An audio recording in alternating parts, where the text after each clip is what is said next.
Chers amis, bonjour. Nous sommes le dimanche 3 juillet 2022. Il est 8 heures. Quelques news de l'Arménie, de l'Artsakh et de l'Iada-Sport arménienne. Commençons par le sport, mes amis, parce qu'il y a eu beaucoup de nouvelles de sport.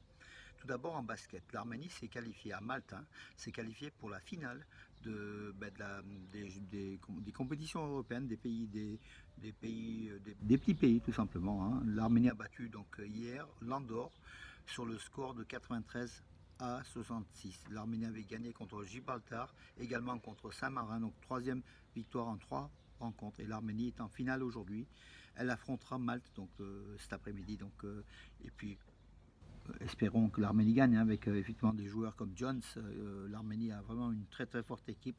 Donc dans ces petits pays, l'Arménie peut se hisser justement dans des pays moyens, donc Europe, voilà, et ne pas rester en position donc, de petits pays. Parce que l'Arménie est forte au niveau du basket. Et puis, bien sûr, on attendait, on l'a dit depuis déjà un certain temps, Henrik Mkhitaryan, donc il a bien signé à l'Inter de Milan. Donc hier, il a présenté donc cela avec le président du club de l'Inter de Milan, oui, un ressortissant de Hong Kong, un chinois, qui est propriétaire à 70% de l'Inter de Milan. Voilà, donc Reno a présenté avec le maillot, donc il s'est dit fier donc, de jouer dans cette équipe de rêve qu'il avait rêvé. Voilà. Il avait aussi salué son ancienne équipe. Et Reno est quelqu'un de très bien.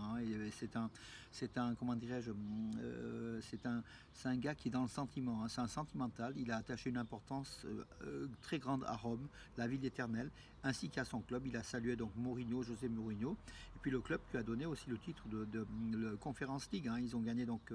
Reno a joué bien sûr en finale que 14 minutes, mais il a participé donc à la victoire de l'AS Rome, donc c'était face à Rotterdam, Feyenoord Rotterdam.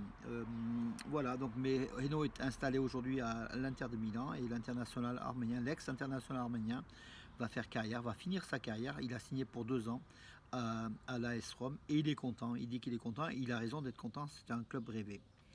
Donc en championnat d'Europe de lutte libre des moins de 20 ans, des U20 en fait, à Rome, toujours en Italie, voilà. Moucher Mogodetchan est devenu, et je vais vous le dire, il s'était imposé sur un Azeri en demi-finale ou un Turc dans les 79 kilos. Il est champion d'Europe, Moucher Mogodetchan, donc des U20 lutte libre. Entre temps donc, il y a aussi un autre, donc Harutun Ovanessian, toujours pour l'Arménie dans les 57 kilos en U20, des moins de 20 ans. Il est vice-champion d'Europe. Voilà. Et puis nous avons aussi un autre champion. Donc ça veut dire qu'on a 2 champions d'Europe, un vice-champion d'Europe en lutte libre des U20, des moins de 20 ans, à Rome. Alors l'autre champion d'Europe, c'est, je vais vous le dire, mes amis, c'est Haik Babikian. Haik Babikian, dans les 70 kilos, des U20, 70 kilos. Donc il s'est imposé donc face à un Azeri en finale. Un Azeri qui s'appelle Sabir Jafarov, qui était favori. Donc voilà, mais l'Arménien a gagné sur le score de 3-2 en finale.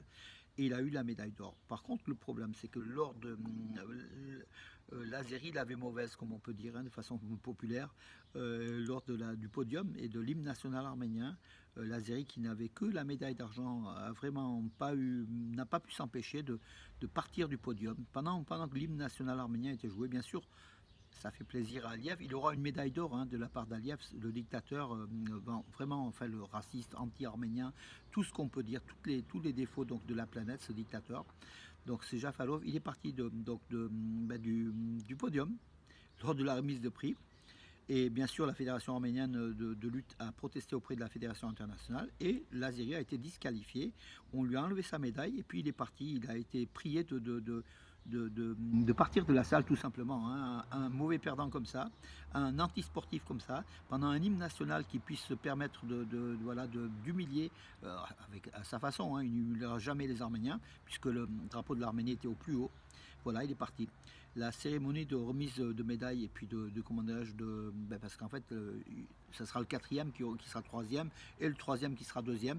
Une autre cérémonie sera organisée aujourd'hui avec aussi l'hymne national arménien et c'est tant mieux. Voilà un gros incident quand même en sport, mais qui influe la politique, hein, qui influe cette politique négationniste d'Aliyev, des Turco-Azéris, qui influe aussi quand un Arménien gagne, devient champion d'Europe, eh bien, ils n'aiment pas trop ça.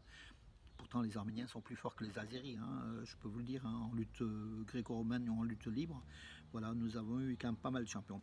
Voilà, mes amis, donc c'était du sport, mais qui touchait aussi la politique, hein. C'est pour ça que je me suis permis de vous en parler. Euh, à part ça, donc je vais vous donner quand même quelques petites nouvelles, mes amis. Donc, alors, en nouvelle, je vais vous demander juste 2 secondes. Oui, un spectacle, bien sûr.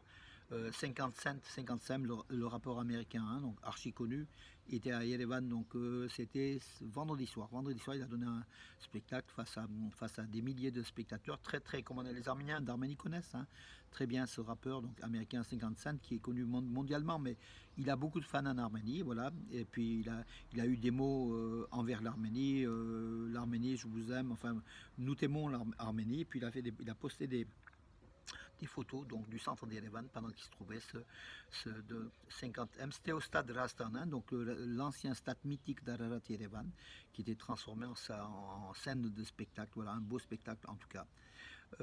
Alors, bonne nouvelle aussi, la durée d'examen des demandes de citoyenneté arménienne auprès de l'Arménie, en fait de la République d'Arménie, va baisser. Donc, habituellement, c'était 6 mois. Donc, à partir de juillet, il y a un délai. Le délai a été écourté. Le délai a été écourté. Je vais vous dire combien de temps. Je crois que c'est 8 semaines au lieu de 8 semaines au lieu de 6 mois. Je vais vous juste, pardon. Oui, il y a eu beaucoup de demandes, hein, cette année. Il y a eu 9 917 demandes depuis le début de l'année jusqu'à fin juin. Contre 3448, ça a été multiplié pratiquement par 3 la demande de citoyenneté arménienne. Beaucoup d'Arméniens de Russie et d'Ukraine qui demandent la nationalité arménienne, qui sont revenus en Arménie. Voilà. Oui, le service donc va bien sûr réduire alors, oui, jusqu'à présent c'était 90 jours, là, donc de 3 mois. Hein, donc, et ça va être. Non. Non. Jusqu'à présent, pardon, c'était 6 mois précédemment, 6 mois, donc 180 jours, et ça va être réduit à 90 jours. L'acceptation, en fait, le dossier, le fait de valider et d'avoir la citoyenneté arménienne. Mes amis, à vous, à nous, donc d'avoir cette citoyenneté arménienne si on le désire, hein, chacun fait ce qu'il veut, mais ce raccourcissement de délai, c'est très bon parce qu'il y a de plus en plus de personnes d'origine arménienne ou étrangères qui désirent avoir une citoyenneté arménienne, mais avoir une filiation arménienne est plus facile à l'obtenir, hein. Donc pour nous, il n'y a aucun problème, on peut devenir citoyen d'Arménie, mais moi je dis que pour être citoyen d'Arménie, il faut aussi contribuer sur place au développement de l'Arménie, et c'est vrai qu'à distance, c'est un peu plus compliqué. Voilà, c'est pour ça que peut-être que certains ne le font pas. Mais en tout cas, tous les avis sont remarquables. C'est un geste personnel, hein. Et bien sûr, c'est une fierté d'avoir le passeport de citoyen d'Arménie. Donc c'est une fierté, mais il y a aussi une obligation derrière. Il faut remplir, il faut tenir aussi il faut tenir cet engagement, hein, d'être toujours derrière l'Arménie et puis de vivre à l'heure arménienne. En fait, hein. On est citoyen arménien que si on vit l'arménité et l'Arménie 24 heures sur 24, H24 comme on dit, comme vous et comme moi, hein, mes amis. Mais bon, il y aura de plus en plus de citoyens arméniens, en tout cas, c'est sûr. Voilà. Arménie-Israël, donc l'ambassadeur plénipotentiaire d'Israël qui est basé à Jérusalem mais qui est en Arménie, qui a rencontré Nicole Pachignan. Ils ont parlé du développement des relations entre Israël et l'Arménie. Là, il était reçu, donc il s'appelle ce monsieur Joël Lyon, donc c'est un diplomate. Il a été reçu par le catholicos Karekin II à Saint-Etchmiadzin. Et Karekin II a expliqué, bien sûr, a raconté l'histoire des relations arméno-israéliennes, entre le peuple juif et le peuple arménien, ses affinités dans l'histoire qui se répète, qui est même en diaspora en fait, hein, une proximité entre les deux peuples, et on salue, hein, voilà, cette amitié. Voilà, et puis Karekin II a assez évoqué le patrimoine arménien de la région de l'Artsakh occupée, aujourd'hui spoliée par l'Azerbaïdjan, et qui est en phase de destruction quand même importante, des églises, des lieux de culte, beaucoup de choses qui dans cette zone occupée de l'Azerbaïdjan est victime. Donc l'Arménie a demandé à l'UNESCO n'agit pas beaucoup. Il faut dire que l'épouse d'Aliyev, Alieva, donc finance quelque peu l'UNESCO. Elle est présidente d'honneur, je crois. Mais enfin bon, tout est lié, qui fait que Bakou Coron, donc achète, même l'UNESCO sans doute, hein, voilà, et qu'aujourd'hui le dossier n'avance pas. On en parle, mais les monuments et les lieux de culte arméniens dans ces zones occupées de l'Artsakh sont toujours dégradés, volontairement bien sûr, pour détruire toute trace arménienne de ces terres. Les Arméniens qui sont le premier peuple, hein, de ces terres, depuis la nuit des temps, ils sont en Artsakh, depuis 8000 ans minimum. Voilà. Et aujourd'hui, l'Azerbaïdjan, un État formé au XXe siècle avec un peuple plutôt venu des steppes mélangé un petit peu au Caucase, euh, parlant une langue turque, voilà, donc qui s'assimile au peuple turc, essaye d'avoir une histoire, essaye d'avoir une culture, sur le dos des Arméniens, bien sûr, qui ont une grande culture très ancienne. Voilà les choses. Écoutez, mes amis, pour ce dimanche, je pense que c'est bon, hein. Regardez le ciel, et je commence à avoir chaud, la chaleur qui va faire aujourd'hui 36, 37, 38 degrés, donc dans ces régions de Valence, le sud, donc, et le sud de la Drôme.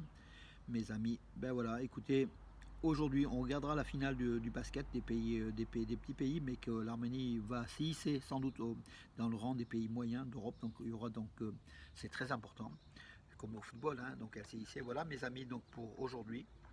En tout cas, je vous donne rendez-vous à demain, mes amis. Bonne journée.